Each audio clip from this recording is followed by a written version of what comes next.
ꯑꯍꯥꯟꯕꯃꯛꯇꯗ ꯁꯂꯥꯏ story ꯆꯦꯅꯦꯜꯒꯤ ꯃꯍꯨꯠ ꯁꯤꯟꯖꯗꯨꯅ ꯄꯥꯟꯊꯣꯏ ꯃꯉꯥꯡꯅ ꯃꯌꯥꯝꯕꯨ ꯇꯔꯥꯝꯅ ꯑꯣꯛꯆꯕꯒ ꯂꯣꯏꯅꯅ ꯏꯀꯣꯛꯅꯣꯅ ꯈꯨꯔꯨꯝꯖꯔꯤ꯫ ꯉꯁꯤꯁꯨ ꯃꯌꯥꯝꯒꯤꯗꯃꯛꯇ ꯅꯇꯧꯗꯨꯅ ꯉꯥꯎꯍꯟꯕꯅꯤ ꯍꯥꯏꯔꯤꯕ ꯋꯥꯔꯤ ꯑꯗꯨꯒꯤ 7ꯁꯨꯕ ꯇꯥꯡꯀꯛ ꯑꯗꯨ ꯄꯨꯗꯨꯅ ꯂꯥꯛꯆꯔꯦ꯫ ꯋꯥꯔꯤ ꯑꯁꯤꯕꯨ ꯏꯕꯤꯔꯛꯄꯅ ꯕꯤꯟꯗꯤꯌꯥ ꯈꯣꯡꯕꯥꯟꯇꯥꯕꯝ꯫ ꯍꯧꯖꯤꯛ ꯃꯌꯥꯝꯒꯤ ꯃꯐꯝꯗ ꯋꯥꯔꯤ ꯑꯁꯤ ꯈꯨꯗꯣꯜ ꯇꯝꯖꯔꯤ꯫ ꯃꯌꯥꯝ ꯄꯨꯟꯅ ꯇꯥꯃꯤꯟꯅꯔꯁꯤ꯫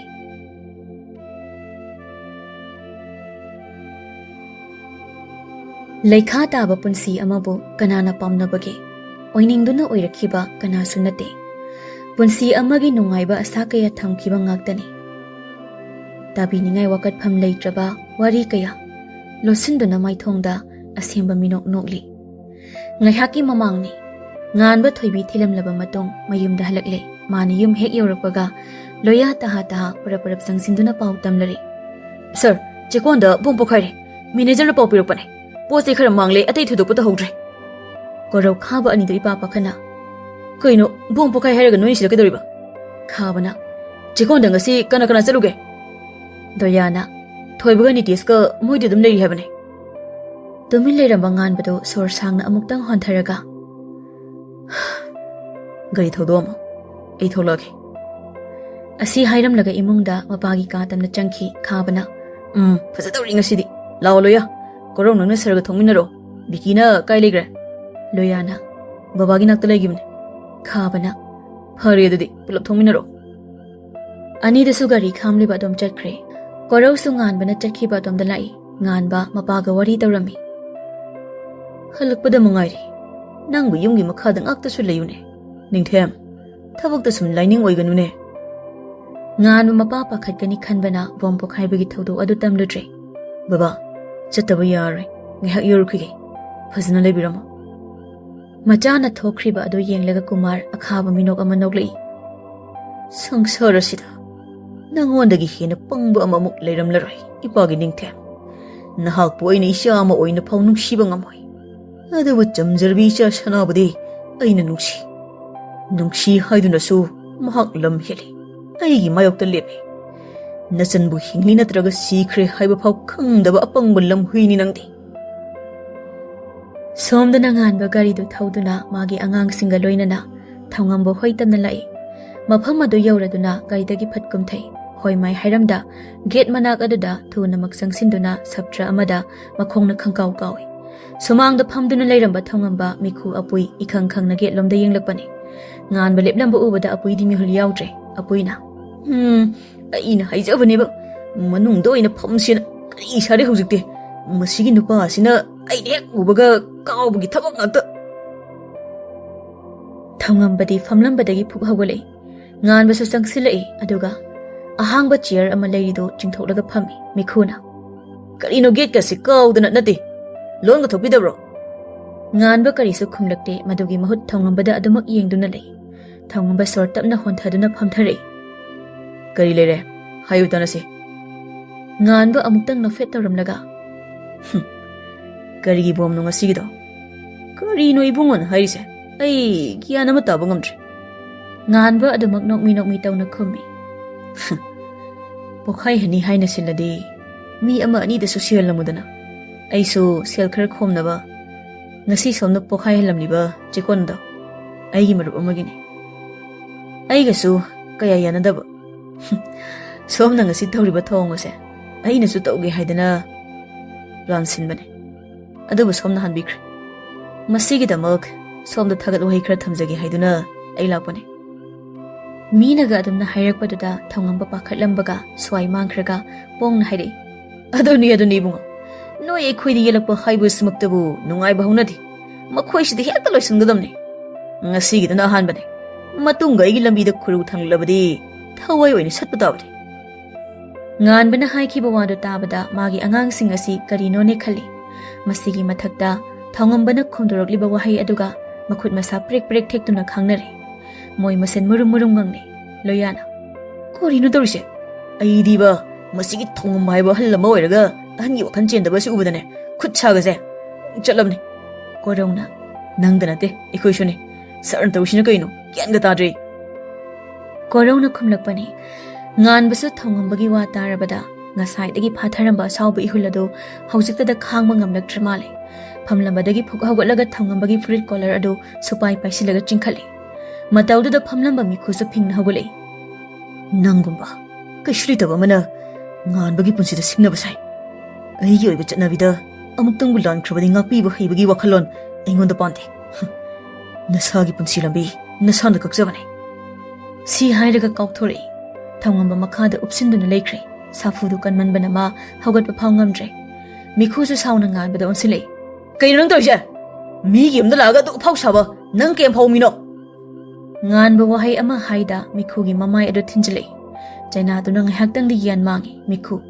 Tang never Mikupta Apuida Mako Ado Haifitang Nomi, Adogatum the Yeplambanong Ado, to Namaksato Lagan Batam the Kape. Mataudu Tuman Kibanagial Amatata Haudre, Mikuna Kaptor Pomaru Aduna, Ngan Bamagi Oi Tamba Pambo Maduda Pancre. Apuina Kamlapa Aduna Kabagi Tabak Maya Nakna Pancre.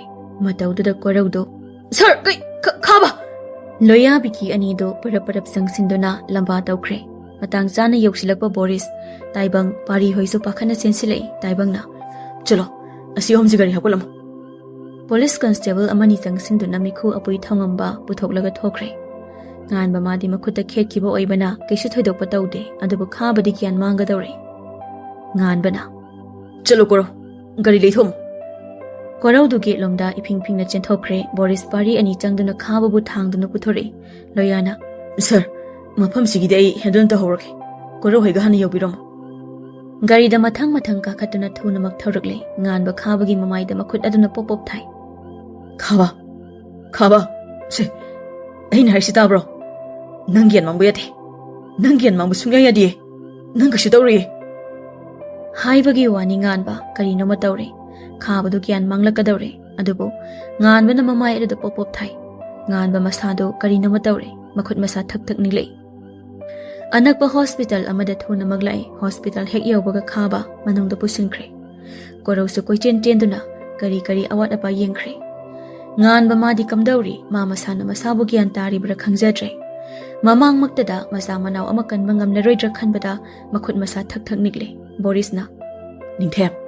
Nakuto iyam na tole. First it pina batosi. Boris na nam na chinglaga.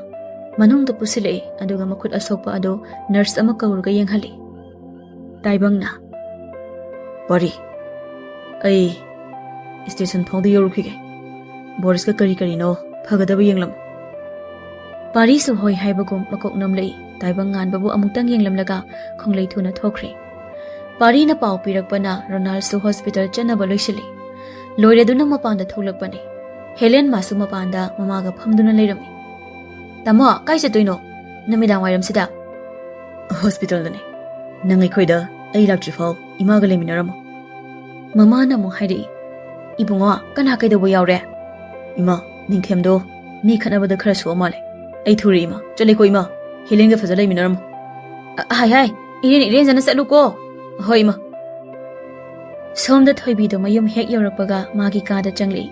Ngasidi wakhando yamna nungaibugum tawri. Masa khangda chinbala dusu mamon tawi. Manang pinakawkiba nganba makhoi ani photo ado amuk chawhan amuk piksin tawduna yengi. Kari khalaklabano photo sing ado nganbada amuk thai. Sing tawbra haina ngahak asum yenglami. Yengdabadu da yum yoram kiroi khalaga phone to charge tawduna thamlami. Aduga imungi tawdaba karina tawkre. Somda Kumar so machagi pau tare adubu pakhatpagi mami ude. Vicky laktuna hospital chitkadaba oirabadi maga sasi hairibani adubu masangamdre kona selasi hairi. Mataudu khangba Vicky Kumar bu khatukningba haibado yaure. Masu oirare khanduna hospital lomda chatkre. Nawabu su nganbagi thabak khara pairaklabani na ngasidi thawdoktu ma khangi. Aduna hospital dangi hak yoksilusi haiduna henthoi ga puna lakle. Henthoi di mabung sokle haiba khaktani khangkhiba. Kabusu yawe haiba ma khangde. Hospital yorakladuna Vicky da phone tawduna room number hanglaba matung changle. Mabung na hospital gi bed aduda hiblibadu ubada hentoi taha chensile. Tamo, tabro. Kai soke, kamai toino. Khutta khaktaraba. Mamit usinduna leiramba nganba machangi khonjal tabada mamit tapna pangle. Wadi nganglakte. Nakanda lepiba Boris na oina hairi. Sana, kashi thoido ko soktida. Khutta khara khet ki bewani pakhalanu. Nawana mo hangai. Iyang bakhabadi kamay tawre. ꯈꯥꯕꯒꯤ ꯋꯥ ꯄꯨꯁꯤꯜꯂꯛꯄꯗ ꯂꯩꯔꯤꯕ ꯃꯌꯥꯝꯗꯨ ꯃꯥꯏꯊꯣꯡ ꯍꯟꯖꯤꯜꯂꯤ꯫ ꯄꯥꯔꯤꯅ ꯑꯣꯏꯅ ꯏꯇꯞ ꯇꯞꯅ, ꯅꯥꯎꯕ, ngasi hayeng gya lakani haiba ngamde. Nauba, ngasi hayeng gya lakani haiba ngamde. Lai khurumse ikoi, kishu tawrida, isor khurumse. ꯋꯥꯍꯩꯗꯨꯗ ꯍꯦꯟꯊꯣꯏꯗꯨ ꯄꯥꯔꯤꯗ ꯈꯪꯋꯟ ꯑꯣꯟꯁꯤꯜꯂꯤ꯫ ꯀꯩꯅꯣ ꯇꯥꯃꯣ ꯄꯥꯔꯤ? ꯈꯥꯕ ꯀꯩꯗꯧꯔꯒꯦ? ꯉꯥꯟꯕ ꯍꯤꯞꯂꯝꯕꯗꯒꯤ ꯐꯨꯛ ꯍꯧꯒꯠꯂꯛꯏ꯫ ꯃꯇꯧꯗꯨꯗ ꯄꯥꯔꯤ ꯏꯄꯥ ꯄꯥꯈꯠꯅ, ꯅꯤꯡꯊꯦꯝ, ꯀꯩꯗꯧꯔꯒꯦ? ꯀꯥꯏꯁꯦ ꯀꯩꯅꯣ? ꯄꯥꯔꯤ, ꯗꯣꯛꯇꯔꯁꯤꯡꯒ ꯋꯥꯔꯤ ꯐꯖꯅ ꯁꯥꯔꯝꯃꯣ. ꯈꯥꯕꯗ ꯀꯔꯤꯁꯨ ꯇꯧꯍꯟꯕ ꯌꯥꯗꯦ. ꯆꯪꯅꯤꯡꯕ ꯁꯦꯜ ꯆꯪꯁꯅꯨ. ꯎꯄꯥꯏ ꯑꯃ ꯅꯠꯇ꯭ꯔꯒ ꯎꯄꯥꯏ ꯑꯃ ꯇꯧꯗꯨꯅ ꯈꯥꯕ ꯀꯜꯍꯧꯒꯗꯕꯅꯤ. ꯈꯥꯕ ꯀꯩꯁꯨ ꯇꯧꯍꯜꯂꯣꯏꯗꯕꯅꯤ. ꯁꯤꯈꯛ ꯍꯥꯏꯔꯝꯂꯒ ꯋꯥ ꯃꯈꯥ ꯇꯥꯔꯝꯗ ꯂꯩꯔꯤꯕ ꯀꯅꯥ ꯍꯟꯅ ꯌꯦꯡꯂꯝꯗ ꯊꯣꯛꯈ꯭ꯔꯦ꯫ ꯂꯩꯍꯧꯔꯤꯕꯁꯤꯡꯗꯨ ꯏꯄꯥ ꯄꯥꯈꯠꯅꯔꯦ꯫ ꯕꯣꯔꯤꯁꯅ, ꯄꯥꯔꯤ, ꯅꯪ ꯅꯤꯡꯊꯦꯝꯒꯤ ꯇꯨꯡꯏꯜꯂꯨꯆꯣ. ꯌꯥꯔꯣꯏ ꯕꯣꯔꯤꯁ, ꯌꯥꯔꯣꯏ. ꯇꯨꯡꯏꯜꯂꯨꯕ ꯌꯥꯔꯣꯏ. ꯃꯇꯣꯝꯇ ꯄꯣꯊꯥꯅꯤꯡꯕꯅꯅꯤ ꯊꯣꯛꯈ꯭ꯔꯤꯕꯁꯦ. ꯆꯠꯁꯤ ꯕꯣꯔꯤꯁ, ꯈꯥꯕꯒꯤ ꯐꯤꯕꯝ ꯌꯦꯡꯉꯨꯁꯤ.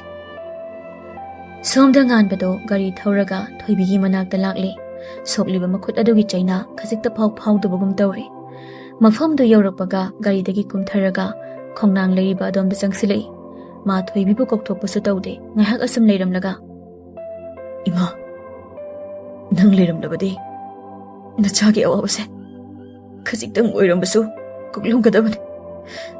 ꯅꯆꯥꯗ ꯇꯧꯕꯤꯔꯤꯕ ꯆꯥꯡꯌꯦꯡ ꯃꯌꯥꯝ ꯑꯁꯤꯕꯨ ꯀꯩꯅꯣ? ꯏꯃꯥ, ꯏꯃꯥꯅ ꯆꯥꯡꯌꯦꯡ ꯇꯧꯕꯤꯒꯦ ꯍꯥꯏꯔꯕꯁꯨ ꯅꯆꯥꯗ ꯑꯗꯨꯃꯛ ꯇꯧꯕꯤꯌꯨ. ꯅꯆꯥꯅ ꯉꯝꯅꯕ ꯍꯣꯠꯅꯖꯒꯦ. ꯑꯗꯨꯕꯨ ngasiꯒꯤ ꯆꯥꯡꯌꯦꯡ ꯑꯁꯤꯃꯗꯤ ꯅꯆꯥ ꯈꯥꯡꯕ ꯉꯝꯗ꯭ꯔꯤ. ꯁꯤꯒꯨꯝꯕ ꯆꯥꯡꯌꯦꯡ ꯑꯁꯤꯗꯤ ꯃꯇꯨꯡꯗ ꯑꯃꯨꯛ ꯍꯟꯅ ꯇꯧꯕꯤꯒꯅꯨ. ꯅꯆꯥ ꯈꯥꯡꯕ ꯉꯝꯗ꯭ꯔꯦ ꯏꯃꯥ. ꯑꯗꯨꯒ ngasiꯒꯤꯁꯤꯁꯨ. ꯋꯥ ꯃꯈꯥ ꯇꯥꯕ ꯉꯝꯗ ꯉꯥꯟꯕ ꯃꯈꯣꯟ ꯈꯖꯤꯛ ꯊꯣꯛꯅ ꯀꯞꯊꯣꯔꯛꯂꯦ꯫ ꯇꯟꯖꯥꯗꯨꯗ ꯇꯨꯡꯂꯣꯝꯗꯒꯤ ꯇꯞꯅ ꯀꯧꯔꯛꯏ, ꯗꯗꯥ꯫ ꯉꯥꯟꯕ ꯇꯨꯡꯗ ꯐꯠ ꯌꯦꯡꯂꯛꯏ꯫ ꯏꯄꯥ ꯄꯥꯈꯠꯄ ꯃꯑꯣꯡꯗ ꯃꯥꯕꯨ ꯌꯦꯡꯗꯨꯅ ꯂꯦꯞꯂꯝꯂꯤꯕ ꯃꯤꯁꯛꯇꯨ ꯎꯕꯗ ꯉꯥꯟꯕ ꯄꯤꯔꯥꯡꯂꯛꯇ ꯃꯃꯣꯟ ꯇꯧꯔꯛꯏ꯫ ꯗꯗꯥ, ꯅꯪ ꯀꯩꯗꯧꯔꯒꯦ? ꯉꯥꯟꯕ ꯐꯝꯂꯝꯕꯗꯒꯤ ꯍꯧꯒꯠꯂꯒ ꯂꯦꯞꯄꯤ꯫ ꯀꯩꯁꯨ ꯇꯧꯗꯦꯗ. ꯅꯪꯗꯤ ꯑꯩ ꯁꯤꯗ ꯂꯩ ꯍꯥꯏꯕ ꯀꯃꯥꯏꯅ ꯈꯪꯉꯤꯕ?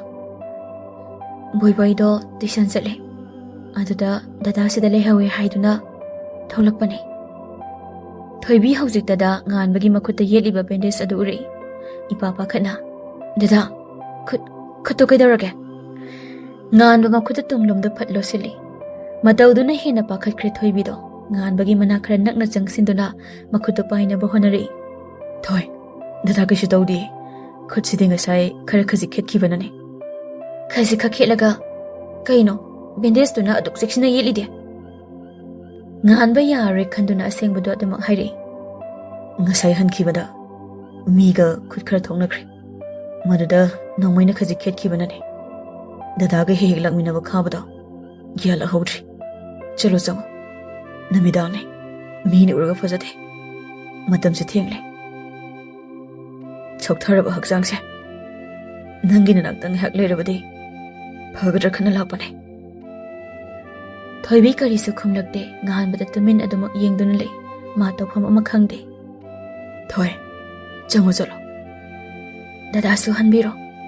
ꯑꯊꯦꯡꯕꯗ ꯁꯤꯗ ꯀꯨꯏꯅ ꯂꯩꯔꯅꯨ꯫ ꯁꯤ ꯈꯛꯇ ꯍꯥꯏꯔꯝꯂꯒ ꯇꯨꯡ ꯑꯣꯟꯗꯨꯅ ꯆꯠꯄ ꯍꯧꯏ꯫ ꯑꯗꯨꯕꯨ ꯉꯥꯟꯕ ꯆꯠꯈ꯭ꯔꯤꯕ ꯅꯨꯄꯤ ꯑꯗꯨꯕꯨ ꯌꯦꯡꯂꯒ ꯀꯔꯤ ꯈꯜꯂꯛꯂꯕꯅꯣ? ꯊꯣꯏꯕꯤꯕꯨ ꯈꯪꯀꯧ ꯀꯧꯏ꯫ ꯊꯣꯏ. ꯊꯣꯏꯕꯤ ꯉꯥꯟꯕꯕꯨ ꯌꯦꯡꯂꯛꯏ꯫ ꯉꯥꯟꯕꯁꯨ ꯊꯣꯏꯕꯤꯒꯤ ꯃꯅꯥꯛ ꯈꯔ ꯆꯪꯁꯤꯜꯂꯛꯇꯨꯅ ꯊꯣꯏꯕꯤꯒꯤ ꯃꯥꯡꯗ ꯈꯨꯔꯨ ꯀꯨꯟꯊꯗꯨꯅ ꯂꯩ꯫ ꯗꯗꯥ, ꯀꯩꯗꯧꯔꯒꯦ?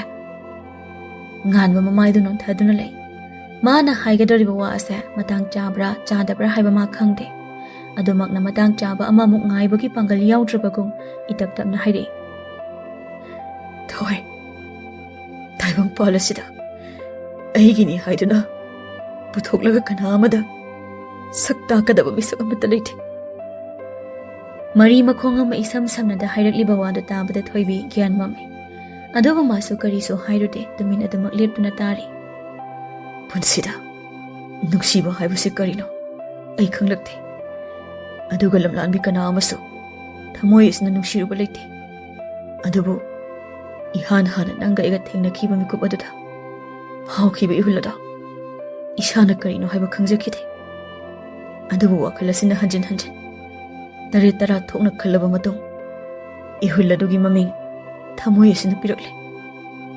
이khang khanghaudana thengnakibi nangbudi thamoi asina sengna nungsiure thoi. Thoi, dada, nangbu senazarake. Aroibagi wahayda thoibi mihul yaukidre ningol maithong adusu khajik ngangsilaklabagum tawi. Thabal mangalakta ui ningol magi maithong ado. Kari hainabu saithagani u thamba leinam chawbi magunna yomlabi leirang adugabu jangdamna sira. Ningol magi taying ba maithongsi hanjin yenglabasu penba naideda saktamase. Nupa asina paukhong ngaibagum langtaknana mangonda yenglibadu ubada thoibi mihulgi khongjelsu khamba yada mathong maram khangda chonglakle. Mahaksu thamoigi kanchil amada nganbagi mami takhibana nupa asina hairakliba wahidu tabada ikaiba pokpani. Araiba thauna khomjilaga itaptapna makhut chena tasin. Karigi aduk magul lehenbano. Khankibani aisu. Nahaka thengnakiba mikup aduda Paurakhiba ihuladubu karino haina.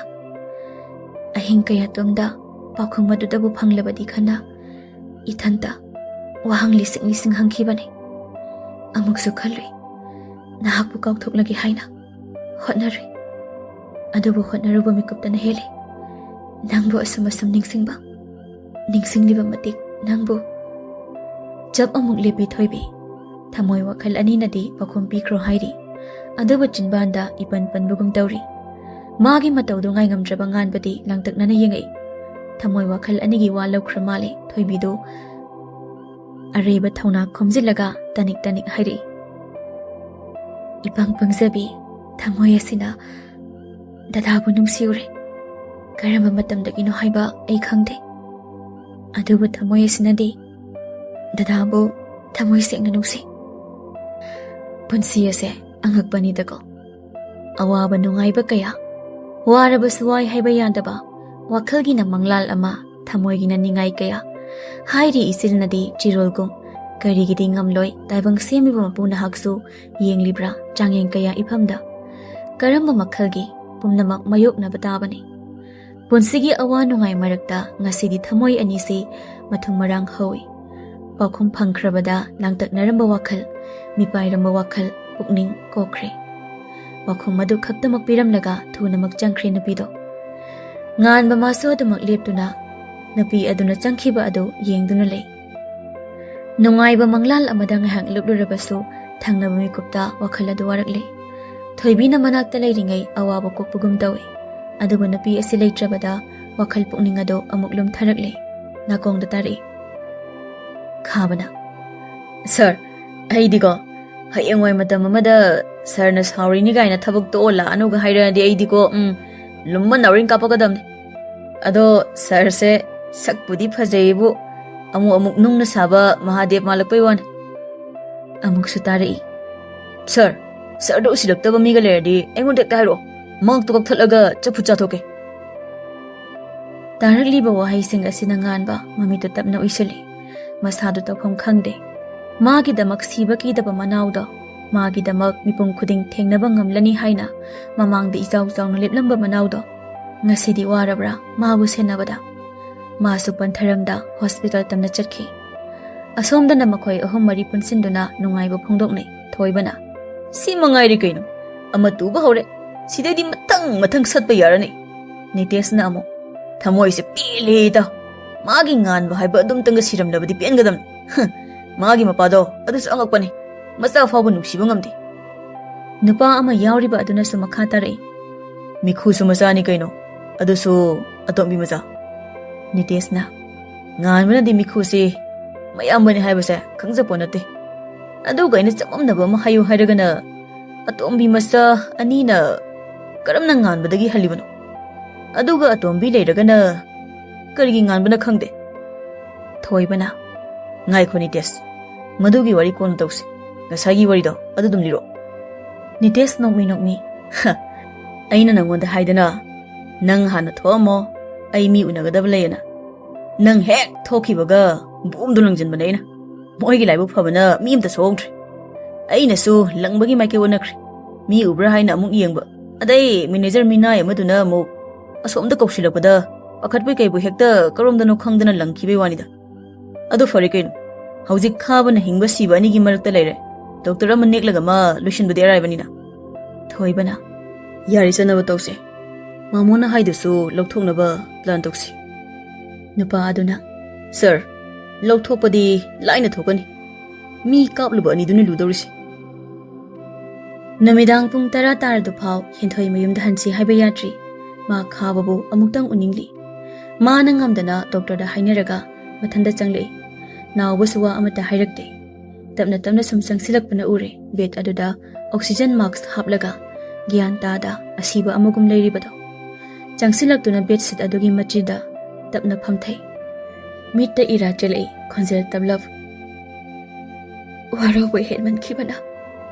Nuksirabasu chinbala sidagi nangbu nuksi haiba ngamkhidabane. Maboksi magi pongleroi khankibane. Karigino nangna adum tumlaga leidubo.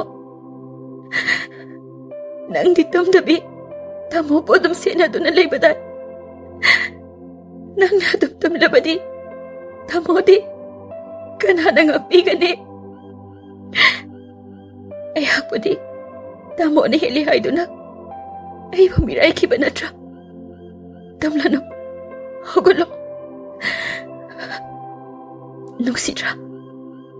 Ibanigi haukiba matamdo asam noirkani haibadi kallude nomata kallude amuk hana halaglaroidaba nangaigi haukiba matamado wari hoina adumag lehauragani ko. Ay nambu sauraroig nangbu ibung amoy na paukanbang amoy haikibado ay lale. Ngasidi, natchan ba mukta biyo ba? Kana amagi mitta matawdu isam cham na urabasu, koraw amadi naawbagi mitta di ukidre. Naawba masado ningamdabagi mayri na chaklapagum tawre. Adubo ningamde haiduna kari di upaylay, hawkrabadi hawkre. Koraw nupa maanda mitlu anidagi pirang sintharakle. Marupki matawdu yengba ngamjadabani. Khaba makoy ani nang hakli tachin khumna duna khatnaba. Karanta nganglaga leizaba marup asina leiba phibamsi tawkhom khanglaktre. Hinthoigi mataw asibu yengba ngamda karisu hairamda mamai leithokduna thokre. Naawbasu adumangai machi amada adumak leptuna lei. Mahai hospital aduda yana yana sinduna leinai. Ngayhaki matungda naawba hinthoi suhankre Borisna. Ronald, nang suhannaba tawrodana. Ima mathanda ada leibanina nungairamaroi. Hoi, ay suhannaba tawgi. Ningthemse khara themlaga chawi aba kaino khara bijo. Parina. Anga musara mabo. Marai maraga tawradi makuta sopasidane. Thumurok tola taigidam. Borisna. Nangna taibra mana taibram di tawrani. Handa mukti yam luthana hairei Boris. Pari. Taibang. Noisuta. Aikhoina siliba plan asina. Karigumba mai paklabadi fai. Makani haibagi thajabasу lei. Amuksu nganbana laptak phamliba damda yengi. Sanariba waridu taram loi khangi. Hingliba masa amabu karigi sikre haduna minamliba. Aduga nganbana karigi damak masan hingli khanga phau loksinriba. Masi khanaba yabo wafam natabrani. Taibangna. Chami Boris. Madu khanaba yai. Aduba ningthemgi wakhalda kari khalibano haibasi hana khangdoba phai. Ngasi hayeng hangba yabo wafam moide. Ma hauji kari khalibano ikhoi khangde. Wakhangda wa ngangba misakni madi. Mapa saba namit amada ikhoina khanglubagi wani. Pari su makha tai. Wahangdi lising tholakani. Pakhum phangloidabagi wani. Khawagi phibam asina kari oirakadawriba. Ngasaigi phibamdo mahai ningsingnarakpada soi launai. Mani nganbana mayumda leiramdabana Borisna khangkhibani. Kaida chatlamgadabano haina. Maram asina thunamak nganbagi tung ilakhibani. Matangduda karomdagino nupi ama taha kaptuna sensilaklaga khabana leiriba room adomda changnaba hotnarakle. Matawduda laurei taibangna. Kaino kanano nangbo?